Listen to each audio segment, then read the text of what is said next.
Salam sejahtera di dalam nama Tuhan kita, Yesus Kristus. Nama saya Pendeta Cornelius Ritial.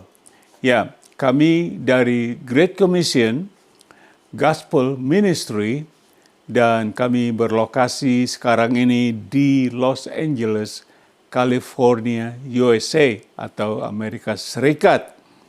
Ya, seperti saudara ketahui, sudah barang tentu kalau kita sebagai manusia, yaitu tidak mau kalah kita di dalam pergumulan hidup ini. Kita mau selalu ingin menang.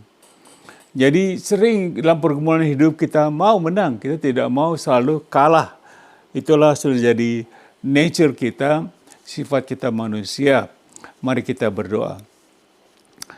Bapa di dalam surga, terima kasih pada saat ini kami boleh datang kepadamu bersama-sama ingin mendengar firman-Mu. Tuhan, sucikan hati kami supaya firman-Mu boleh kami dengar dan tinggal dalam hati-Mu. Tolong hamba ya Tuhan, penuhi hamba dengan Roh Kudus-Mu supaya ketika hamba berkata-kata, semua itu keluar dari hati Roh Kudus dan hati Tuhan sendiri. Terima kasih Bapa, ampuni segala dosa dan salah kami supaya firman-Mu bukan hanya kami dengar, tapi boleh tinggal di dalam hati kami ini. Di dalam nama Tuhan Yesus Kristus, hamba berdoa. Semua katakan, amin. Saudaraku, dengan cepat saya ada note di screen, notnya seperti ini. Dalam hal peperangan, semua kita manusia rata-rata pasti ingin mau menang. Kita ingin menang. Karena kalau kita kalah, pasti akan ada kerugian yang sangat besar. Dan di dalam peperangan, kita harus sungguh-sungguh mengetahui siapakah musuh kita yang sebenarnya. Demikian pula di dalam peperangan rohani, agar kita mengalahkan musuh kita dan menang. Jadi saudara barang tentu dalam perang, kita mau menang. Ya, saudaraku, kita akan lihat judul pada saat ini. Judulnya simple saja, yaitu menang. Judulnya menang. Bahasa Inggris conquer. To conquer artinya menang, mengalahkan. Kita akan lihat poin nomor 1. Poin nomor 1 yaitu siapa musuh kita. Who is our enemy? Siapa musuh kita? Kita akan baca Markus 12 ayat 36. Daud sendiri oleh pimpinan Roh Kudus berkata, Tuhan telah berfirman kepada Tuanku, yaitu Yesus, duduklah di sebelah kananku sampai musuh-musuhmu. Siapa? Musuh-musuh Yesus, kutaruh di bawah kakimu. Jadi ini firman dari Markus 12:36. Nah, kita baca notenya di next. Jadi Markus 12:36 baru kita baca, diambil dari Mazmur 110 ayat 1. Saudara bisa baca, itu nomor 1, Markus 12:36 diambil dari Mazmur 110 ayat 1. Kedua, ayat ini mengatakan bahwa satu kelak musuh-musuh Yesus akan tunduk di bawah kakinya ketika dia datang kembali nanti. Ketiga, juga ayat ini mengatakan bahwa adanya musuh-musuh Yesus. Yaitu siapa?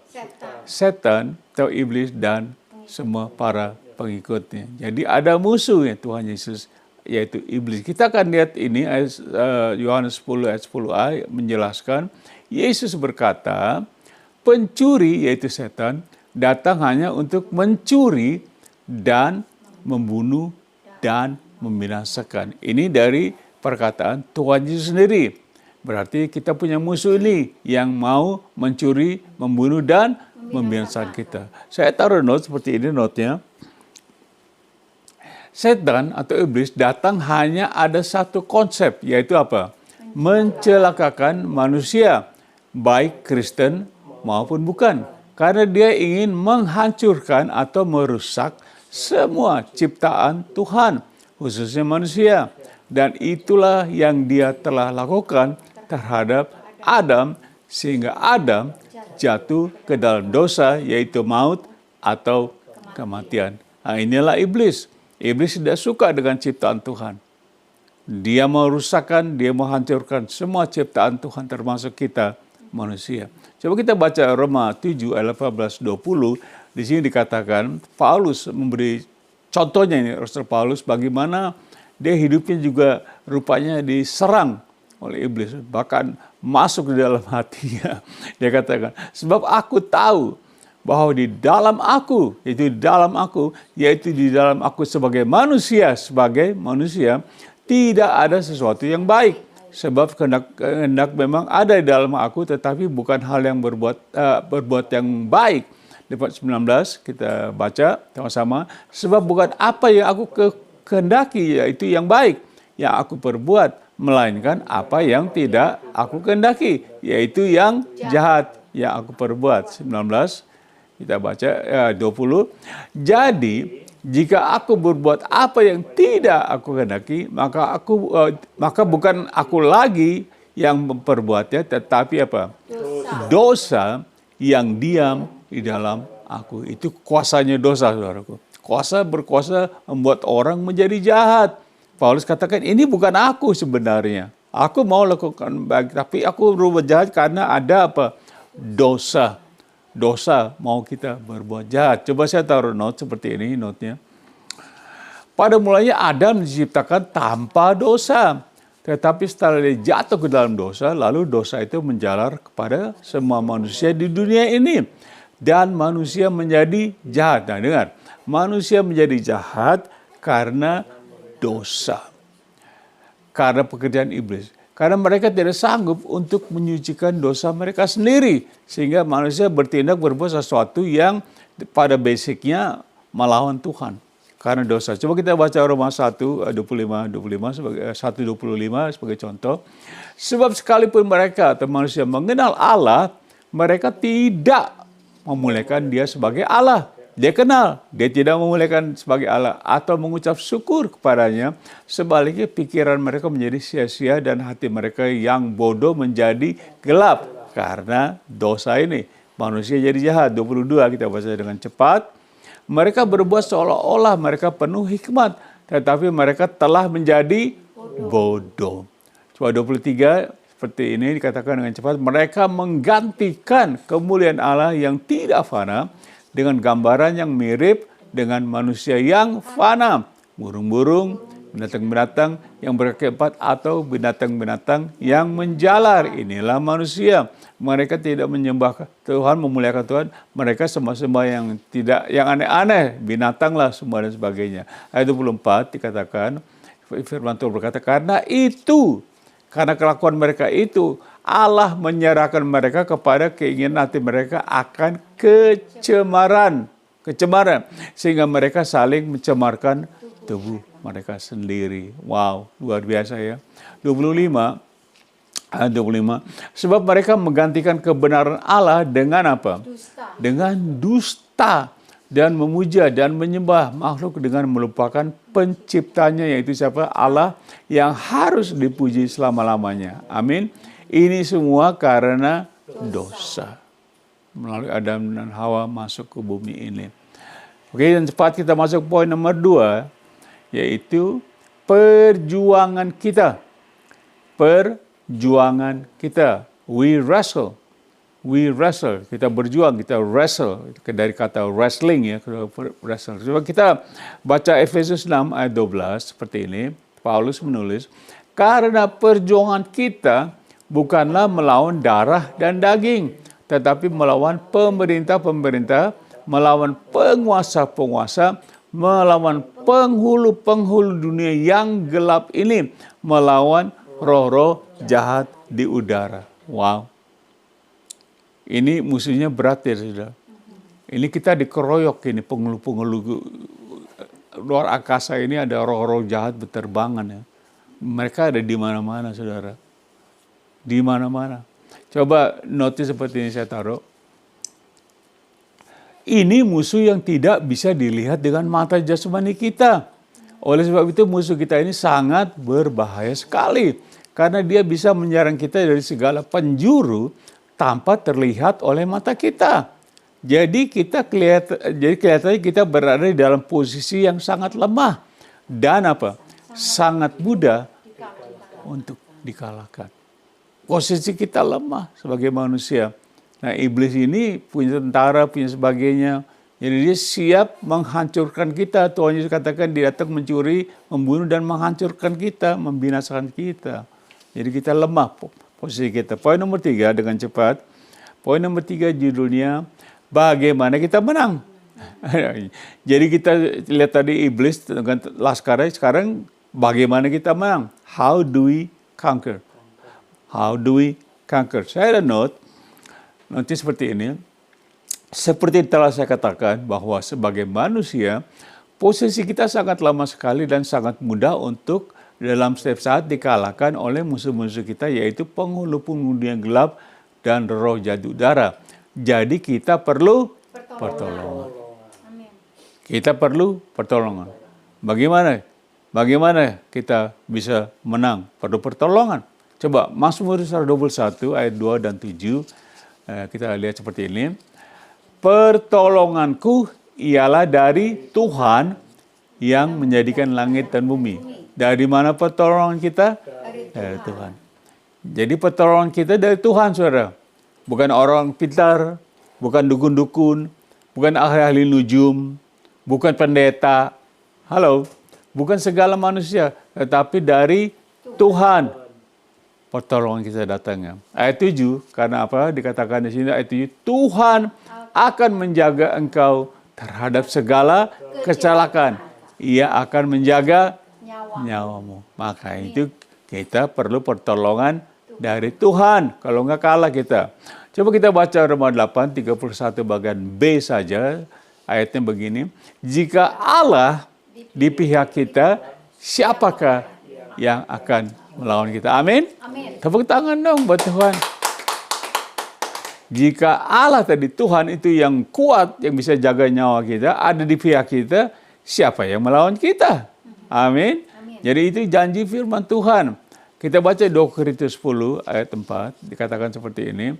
Karena senjata kami dalam perjuangan bukanlah senjata duniawi. Saya katakan tadi, bukanlah senjata duniawi, melainkan senjata yang diperlengkapi dengan kuasa Allah yang sanggup untuk meruntuhkan benteng-benteng, yaitu benteng-benteng siapa? Benteng musuh.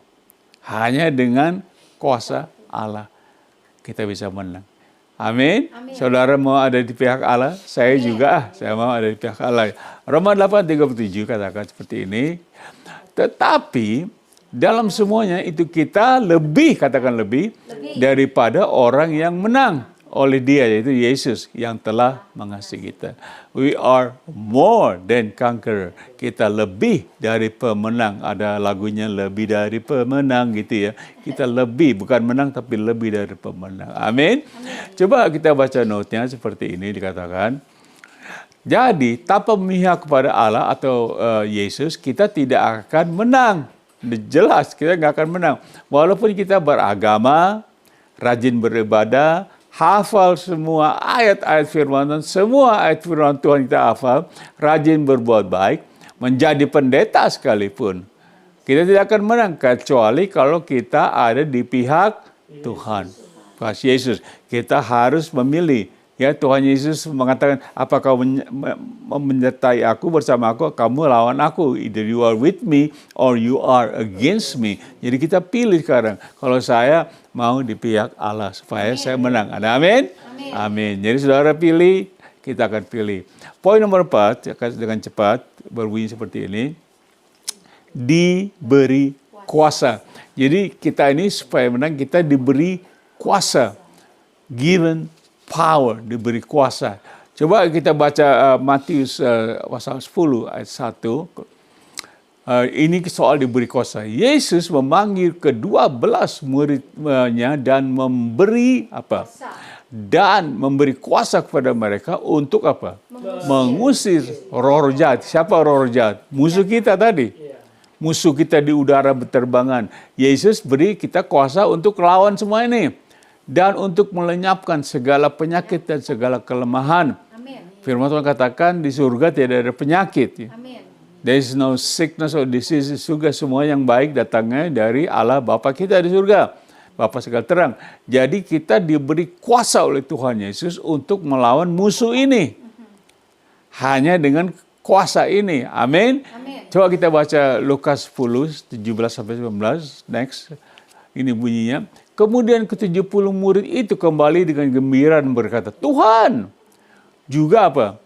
Setan-setan takluk pada kami demi namamu. Luar biasa. Jadi murid-murid pergi bersaksi, tahu-tahu dicegat,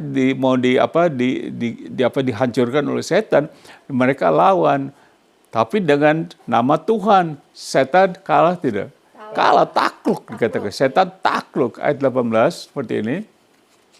Lalu kata Yesus kepada mereka, aku melihat apa? Iblis jatuh seperti kilat dari langit. Ayat 19, kita lihat di sini. Sesungguhnya aku, Yesus, telah apa? Telah memberi kuasa pada kamu untuk menginjak ular dan kalajengking dan kuasa untuk menahan kekuatan musuh iblis tadi, roh-roh itu, sehingga tidak ada yang membahayakan kamu. Amin. Amin. Dikasih kuasa.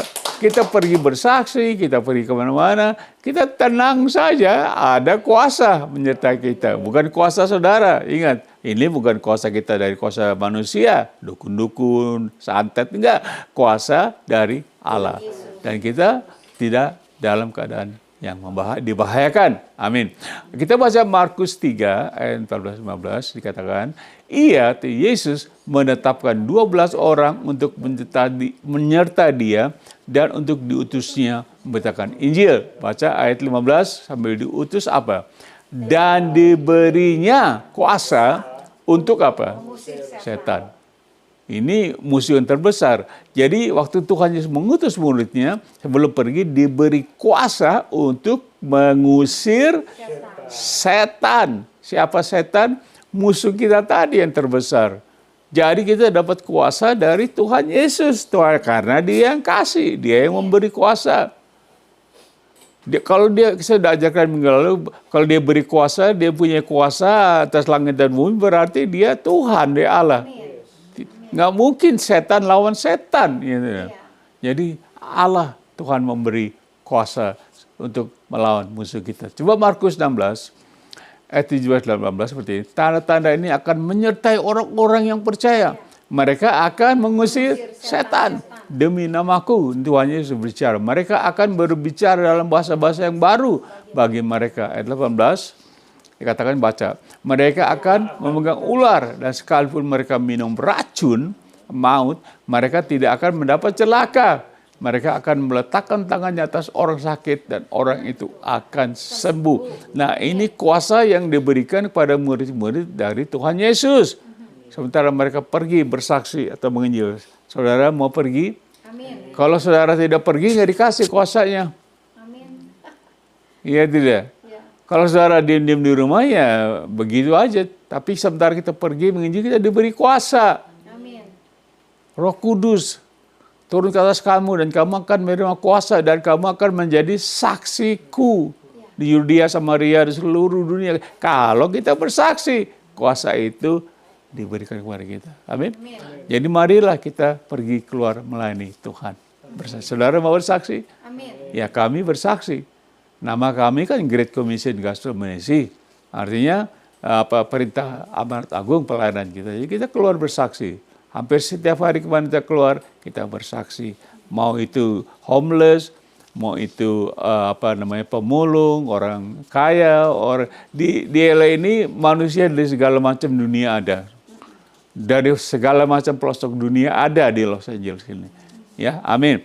Ya. Sekarang kita akan masuk poin nomor 5, poin yang terakhir ini, yaitu kemenangan. Amin. Kemenangan. Jadi kan cara kita dari kuasa supaya kita menang. Dan saya katakan tadi, kita ini dalam hidup kita mau menang, kita tidak mau kalah. Nah, sekarang kita akan lihat kita ada dalam keadaan kemenangan. Victory, yaitu kemenangan. Coba 1 Korintus 15 ayat 57 berkata seperti ini, tetapi syukur kepada Allah yang telah memberi kepada kita apa? Kemenangan. Oleh siapa? Yesus Kristus Tuhan kita. Jadi dikasih kuasa, sekarang kita lihat dikasih apa juga? kemenangan. Kemenangan datangnya dari Allah. Karena Allah yang beri kuasa. Melalui Tuhan Yesus beri kuasa. Oleh sebab itu kemenangan bukan kita sendiri. Jangan kita jadi sombong. Orang Jakarta bilang jangan somse. Somse itu sombong sedikit jadi sombong.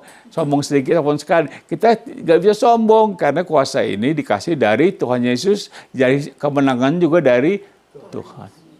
Kemenangan kita ini hopeless. Kita sebenarnya manusia ini kalah gitu.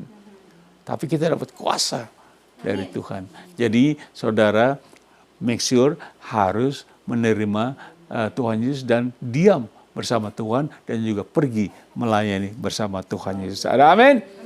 Coba kita lihat 2 Korintus 2 ayat 14 bagian A saja. Tetapi syukur bagi Allah yang dalam Kristus selalu, katakan selalu.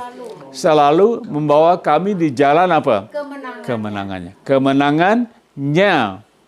Oke? Jadi Allah, Tuhan yang memberikan kita kemenangan. Bukan kita menang. Sekali lagi saya katakan itu.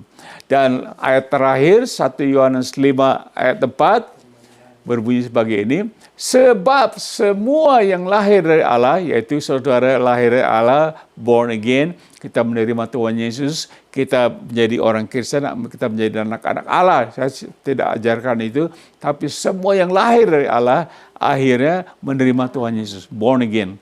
Lahir bukan dari papa mama, dari Allah. Mengalahkan apa? Dunia. Mengalahkan dunia. Jadi artinya kalau kita nggak lahir dari Allah, kita tidak born again, lahir lagi, kita kalah.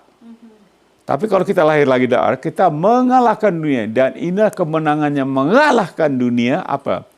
Iman kita. Iman. Bagaimana saudara ada iman kepada Tuhan Yesus, saudara sendiri belum percaya kepada Tuhan Yesus. Amin. Kalau kita belum terima Tuhan Yesus, belum lahir baru, bagaimana kita punya iman kepada Tuhan Yesus? Karena Tuhan Yesus yang memberikan iman kepada kita. Saya sudah ajarkan itu. Jadi kita mengalahkan karena iman kita. Saya taruh note seperti ini. Saya hampir selesai.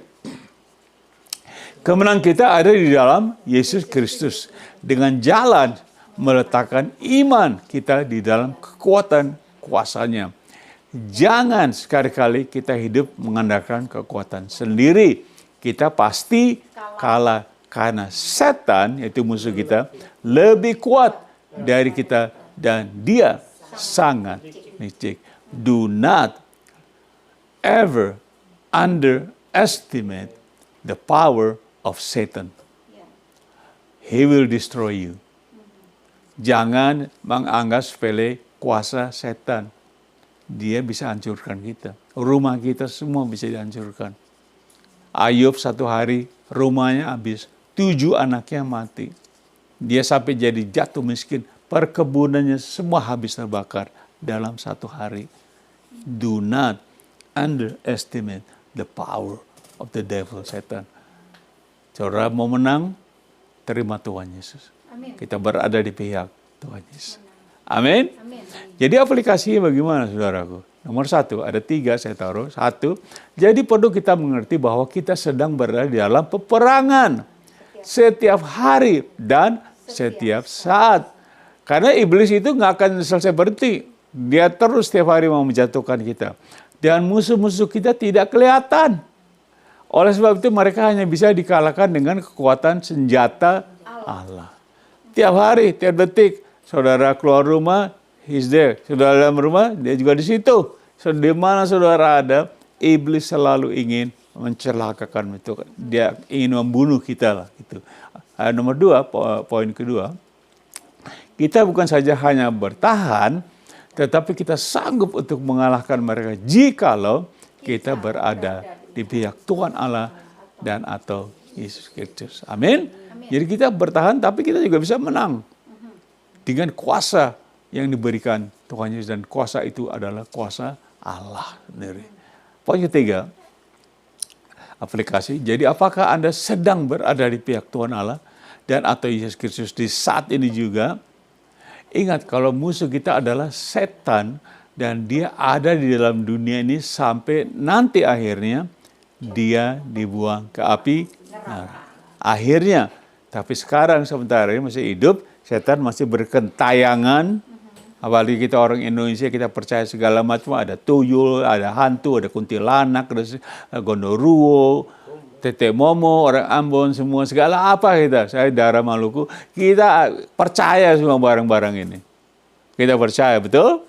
Dan kita takut hantu kuntilanak. Orang Kristen baru habis doa malam, doa suntuk di gereja pulang, lewat di bawah pohon manggis, takut. Karena apa? Katanya ada kuntilanak di bawah pohon manggis. Saya takut lewat situ, padahal baru pulang persekutuan doa.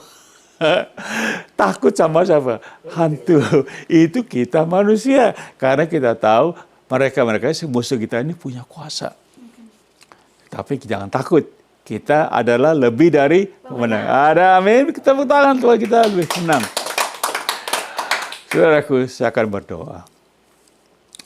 Kata penutupnya seperti dulu sebelum saya berdoa. Hanya ada satu jalan bagi kita untuk menang. Yaitu jikalau kita berada di pihak Tuhan kita. Siapa? Yesus Kristus. Hanya ada satu jalan. Kalau saudara tidak di pihak Tuhan Yesus Kristus, kita kalah. Percaya Alkitab. Jangan percaya saya. Percaya Alkitab. Karena Alkitab mengatakan musuh sangat jahat. Jadi amin saudaraku. Saya akan berdoa. Kalau Anda belum terima Tuhan Yesus, seperti dikatakan tadi, Anda belum masuk pihak Tuhan Yesus, belum pihak Allah. Jadi hari ini saya bisa berdoa, Anda mengatakan, oke, saya mau di pihak Tuhan Yesus. Caranya bagaimana Pak Ritio? Oh, gampang saja. Saudara, ulangi doa saya, oke? Mari kita berdoa. Doanya seperti ini. Tuhan Yesus, aku tahu, aku adalah orang yang berdosa. Ampuni aku. Kuduskan aku Tuhan Yesus. Ampuni dan rubah hidupku. Menjadi sesuai dengan kehendak-Mu. Tuhan Yesus, aku mau ada di pihak-Mu. Karena aku ingin menang. Dan kemenangan hanya berada di dalam kuasa-Mu. Di dalam nama-Mu, aku telah berdoa. Amin. Amin. Dengan doa itu saudara sekarang penuh kuasa dalam Tuhan Yesus. Mari kita terima berkat Tuhan. Saya akan memberikan berkat, sama-sama kita akan berdoa. Oke, mari kita berdoa. Kiranya kasih Bapa kita dan anugerah dari Tuhan Yesus, bahkan persekutuan dan kuasa melalui Roh Kudus menyertai kita dari saat ini sampai selama-lamanya. Di dalam nama Tuhan Yesus Kristus, dan semua kita katakan amin. Amin. Saudaraku, terima kasih atas pergabungan saudara dengan kami di sini. Terima kasih sudah bergabung bersama kami. Semoga kita ketemu lagi di kesempatan yang lain. Dan saya mengucapkan God bless you. Terima kasih. Sampai ketemu lagi. Bye-bye.